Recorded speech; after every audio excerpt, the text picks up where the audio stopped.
Welcome. I hope you are having a wonderful night. Tonight I will be telling some terrifyingly true stories. I hope you are warm and ready. Let's begin.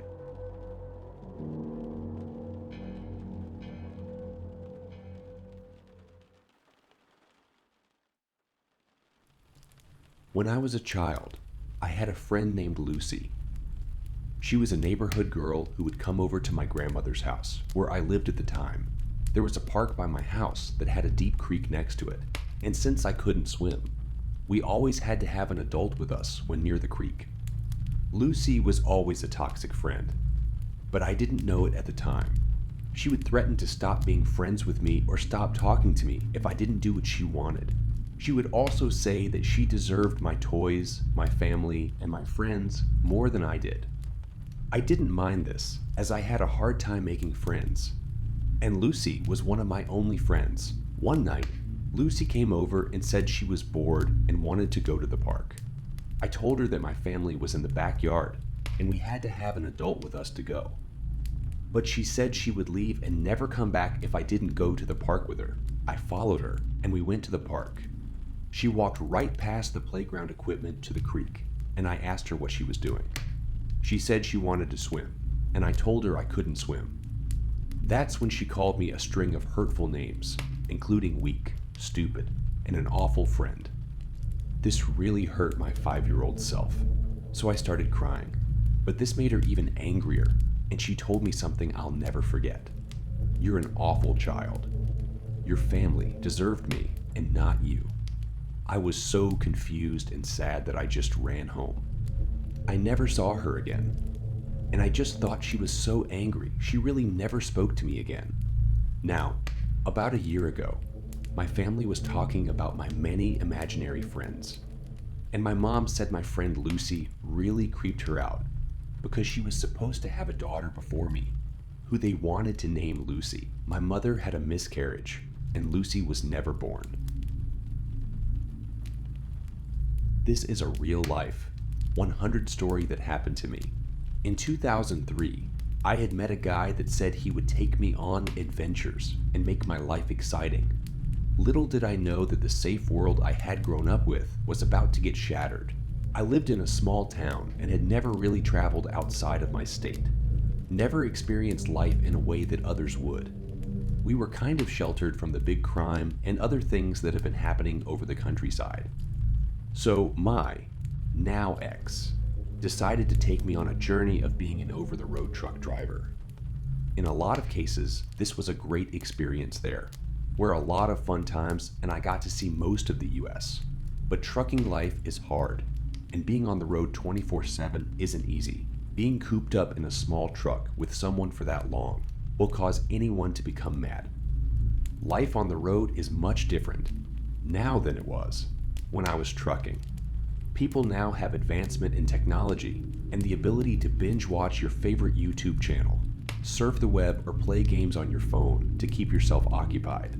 The only forms of entertainment we had was either watching one of the dozen or so DVDs, reading yet another book, or talking on the radio. We often opted for talking on the radio, and this became our version of social media long before Facebook, Instagram, or Twitter were even a thought. Just like we do now, we create a different identity or persona to hide behind while interacting with people who are basically strangers. And trust me, truckers can be creepy AF. And keeping a bit of anonymity the only way to stay safe on the road. When you're a trucker, you acquire a CB handle. My ex's was Ninja Dwarf, changed for his safety, and me since I was a baby, Barley 20, and I'm from the Alaska, so mine ended up being Northern Exposure. Again, changed for safety reasons. During the time on the road, you meet a lot of crazy people, and you see a ton of crazy shit. And I do mean a ton of crazy shit. People often hear about stories of things that happen on the road. Most of them are more gross than scary. Yeah, no, like drivers getting a little too friendly with their cabin buddy, whether it be a dog, cat, or even goat. But this time was one of the most terrifying experiences I had in my life, and when it comes to strange and unusual events.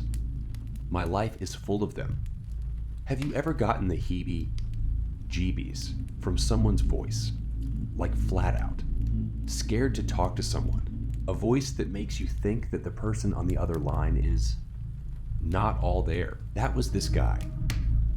Something about him just made my skin crawl, and I had only ever heard his voice through the crackle of the CB radio. The CB started to crackle, and we heard the distant call. You could barely hear a voice through the static, but eventually he got close enough we could hear him clearly. He must have been 50 miles or so behind us, because it was still faint, but our CB radio was peaked and tweaked and could really reach out and touch someone. So we could just hear him through the chatter of the CB, and then I heard it. That voice.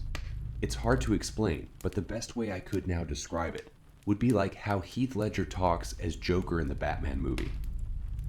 There was something just off about it, and it gave me the chills. He simply said, "Hey there, Purple Pete, the color of our truck. Where ya headed?" My ex hollered back. We were heading to Arkansas. The driver said he was going the same way and asked if he could tag along with us, and introduced himself as Maniac. We would run from one coast to the other and back again. The guy always seemed to be running the same route as us, but we had never physically seen his truck. He described it as a 378 long-nosed Peterbilt. That was black, and had a brow and cattle guard.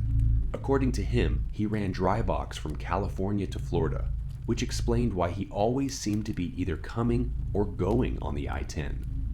One week when we were running from Florida back to Law, we caught up to him on his back trip from Redmond, Washington to Baton Rouge, Louisiana.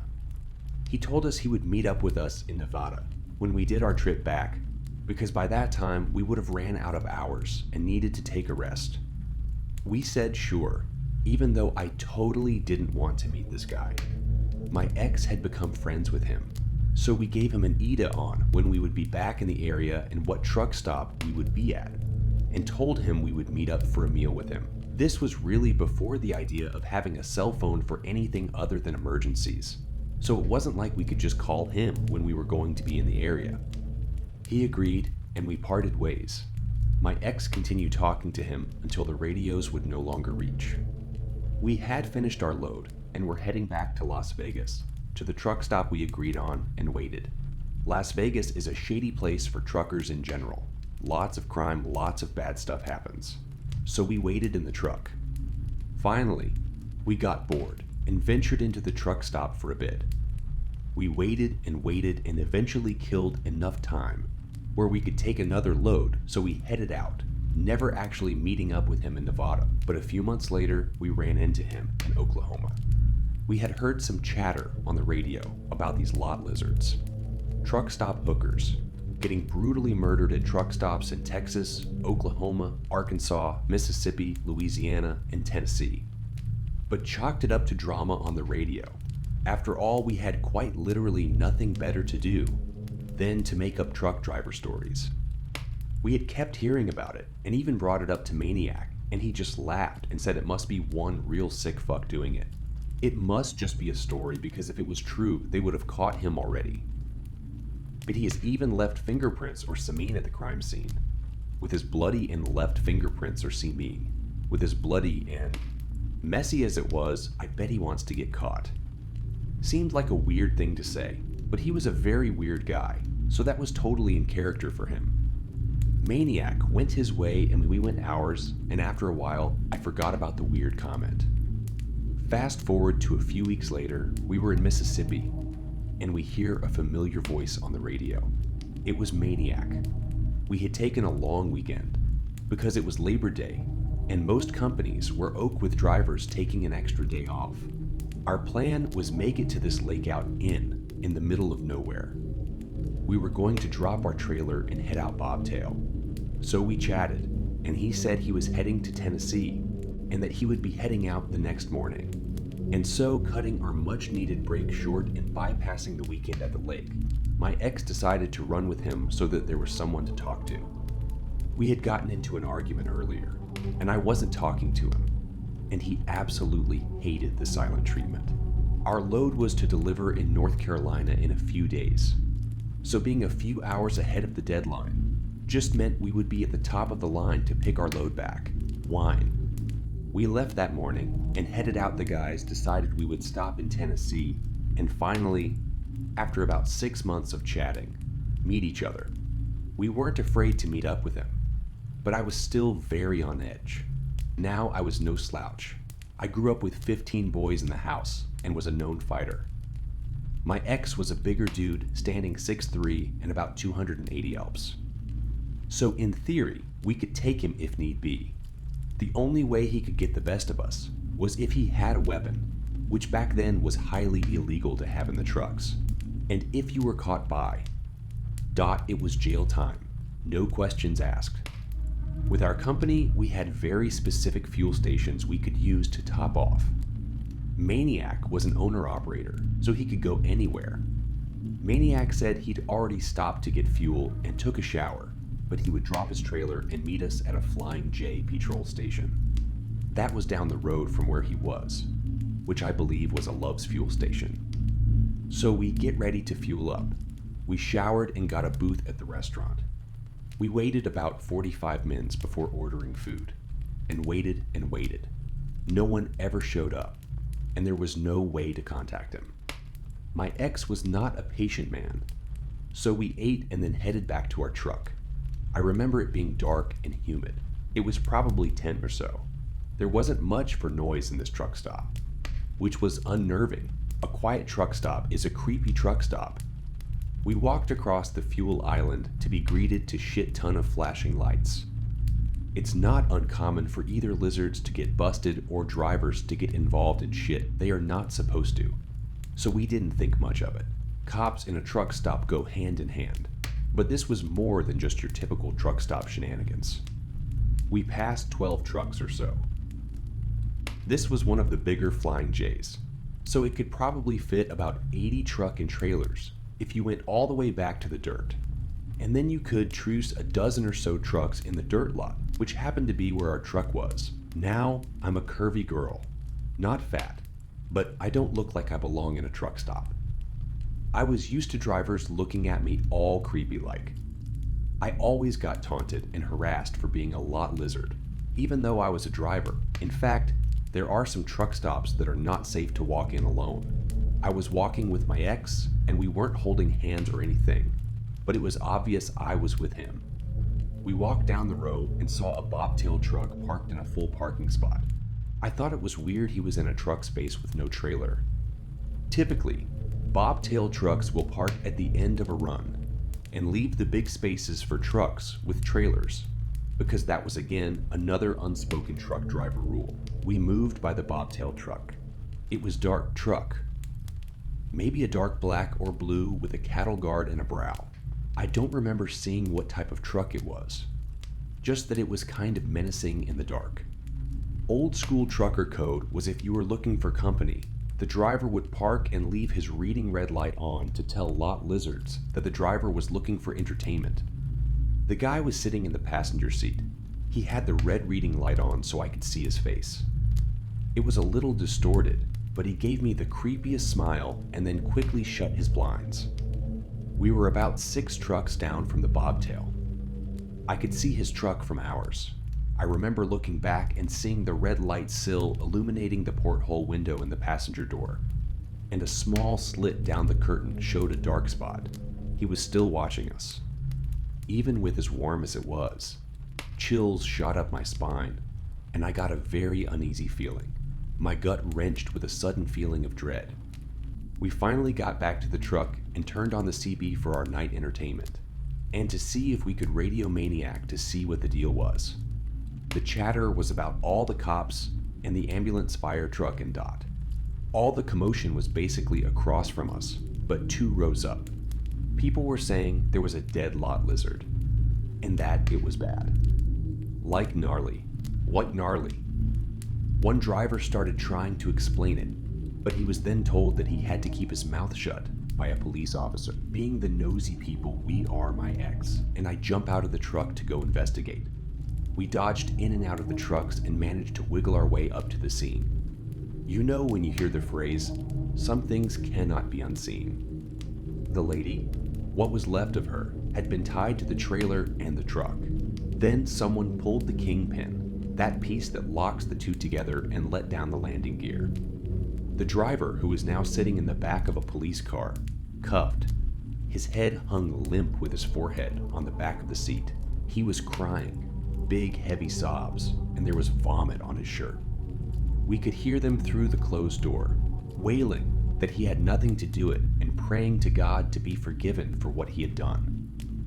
That poor driver had obviously not done his safety check before he left and just decided to pull out of his space. While she was fucking attached, she had been ripped. Without getting too graphic, I can tell you that a normal human body should never look like that, and it was like something you would probably see in the Saw movies. I remember stumbling back and bumping into another driver. He just looked at me, pale, and looked as if he was going to get sick. I don't do well with that body function, so I moved quickly away from him and started making my way back to the truck. I was almost running back. Zero fucks given that I should have waited for my ex, because he had the keys. I made it to the truck and tugged on the door, but it wouldn't open, so I ran to the truck stop full speed. I was going to get sick, and I would rather not have people see me. I passed the spot where the bobtail truck was parked, and it was gone. My ex made it into the truck stop, looking for me, and he said he would walk me back to the truck so I could get some sleep. Yeah, right? Like I could sleep after seeing that. He turned on the radio and began to talk to the other drivers. No one had seen anything. There hadn't even been much lizard traffic. The police had been working overtime cleaning up the truck stops after they had caught wind of the first few murders. I sat in the bunk and just kind of stared out of the windshield at the flashing lights. There was a tap on the door. A police officer said he was getting statements from everyone in the truck stop, giving us the rundown about safety in numbers and to not go anywhere alone. I wasn't planning on leaving the truck. I told him about the creepy guy that smiled at me in the bobtail truck and the description of the truck. The officer didn't see the point of me telling him about a creepy guy, but he took down the information anyway. I don't think I slept for days after that. I just kept seeing that image. Flashes kept going through my head. The vivid image of her face. She had a red rag in her mouth and the 100 tape around her wrists, tying her to the headache rack. She had obviously struggled because there where bruises formed on her stomach and her face, mascara was running down her cheeks. And the smell, like rotted meat and blood, makes my stomach queasy just thinking about it. It didn't seem to faze my ex. He went on like it wasn't anything big or special. After a few weeks, I finally managed to get the image out of my head, or I had finally convinced myself that it wasn't real, and it was just a scene from a horror movie. Either way, I was glad for the time being having it out of my head. Fast forward, and it was February, about 3 months after that incident, and we were heading to New Orleans. I was super excited to see the area and hopefully get in to see the Mardi Gras. I wanted to visit the cemeteries to see the mausoleums and go into the voodoo shops and such. We had a few extra hours to spend there, so I was happy when my ex said we could go wandering around. We parked at this little truck stop. It was one that didn't show up on the big Rand McNally maps we were told about it by another driver. It really wasn't more than a hole-in-the-wall mom and pop shop with a small dirt lot and a flickering light pole on one end. But it was within walking distance of the French Quarter, which was where I wanted to go. Hey there, Purple Pete. What brings you out this way? The voice on the CB was loud, so he was really, really close. There was only 2 other trucks in the lot. An old Freightliner hauling a Swift trailer and a dark green Kenworth that had a cattle car on the back, hauling cows. My ex was still a bit miffed about being stood up months ago. He could really hold a grudge when he wanted. Maniac. Hey man, where the hell have you been? Why did you stand us up there, good buddy? My ex radioed back. Oh man, you know how it is. Cops make me a bit uneasy, and I'd rather not get fucking caught. He said with a chuckle, Caught? What do you mean caught? My ex questioned. Don't worry about it. You just keep an eye on your girl. I'd really hate for something bad happen to her, like all of those other girls." He trailed off. We watched the CB key up again, burying the needle on the radio. The signal high, it had to be in the same fucking truck stop to ping so high. Silence. He was keyed up, but just kind of breathing in the mic. You know, with all the bad things I have been doing in the truck stops. I like to play with the lizards before and destroy them. Huh, those nasty sluts. They shouldn't be defiling themselves with the drugs and the sex like they do. It sounded like he was talking through gritted teeth. Silence. His voice was even louder this time. We could hear the rumble of a truck heading down the one-way street that ended in the truck stop. Only God and the devil himself can judge me for my sins. I will continue to take care of this world of the diseased ones that plague humanity. We looked at each other. This was the only time I had ever seen anything like fear in my ex's eyes. Tears began to well up, and for the first time, I was scared. Like truly scared. A dust cloud came rolling up into the truck stop, and this dark black menacing. Peterbilt with a cattle guard, and Brow came rolling by slowly. The driver keyed up just as he went past the nose of our truck. It was that same creepy guy from the truck stop months ago.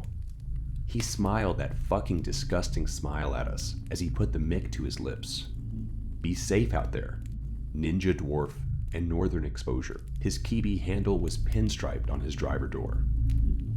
It said Maniac in bright red letters. In April of 2004, we headed back to Alaska because my ex's father had a massive heart attack. We stayed there for a while before heading back on the road. As far as I know, there were 7 total murders. There could have been more.